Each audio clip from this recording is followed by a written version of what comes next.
Hello বন্ধুরা, welcome back to দীপসার ছোট্ট জগৎ। আশা করি তোমরা সবাই ভালো আছো, আমরাও খুব ভালো আছি। দেখো, আর একটা নতুন ভিডিও নিয়ে তোমাদের সামনে চলে এলাম।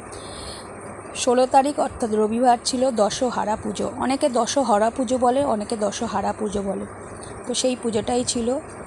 দেখো, ঠাকুরমশাই পূজা করতে চলে এসছেন। ঠাকুরমশাইয়ের আসার কথা ছিল সকাল 10টায়, ঠাকুরমশাই এসে পৌঁছেছেন সকাল 11টায়।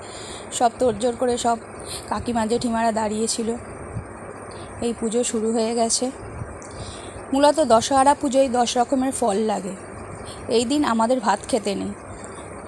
চিড়ে, দই, কলা, আম, এছাড়া ডালিয়া, ভাত ছাড়া তোমরা অন্য কিছু খেতে পারো। অনেকের অন্য নিয়ম থাকতে পারে, আমাদের ভাত খাওয়া নেই। এই দেখো, সবাই দাঁড়িয়ে আছে, পূজা হচ্ছে এদিকে। মূলত মা মনসাকে পূজা করা হয়, মনসা গাছকেই পুজো করা হচ্ছে। এই দেখো, একটা বারকোষে কলা ছোট ছোট করে পিস করে কাটা আছে। কতটা তোমরা বুঝতে পারলে জানি না।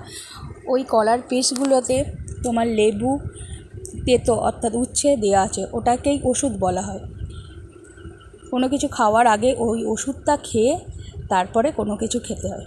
এটাই আমাদের নিয়ম। যদি তোমাদের অন্য কারোর অন্য নিয়ম থেকে থাকে তাহলে আমাকে অবশ্যই কমেন্টে জানিও। আশা করি ভিডিওটা তোমাদের ভালো লেগে থাকবে।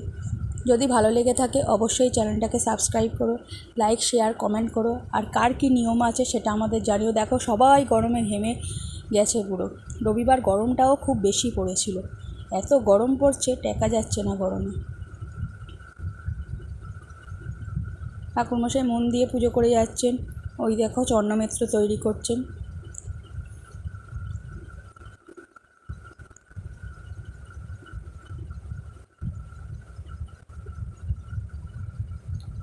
তোমরা সবসময় আমাদের পাশে আছো জানি, এইভাবেই আমাদের পাশে থেকো। দেখো, পূজা শেষ হয়ে গেল। ওই কাকিমা জেঠিমারা সবাই যে যার প্রসাদ নিয়ে বাড়ি চলে আসবেন এবার। Thank you so much.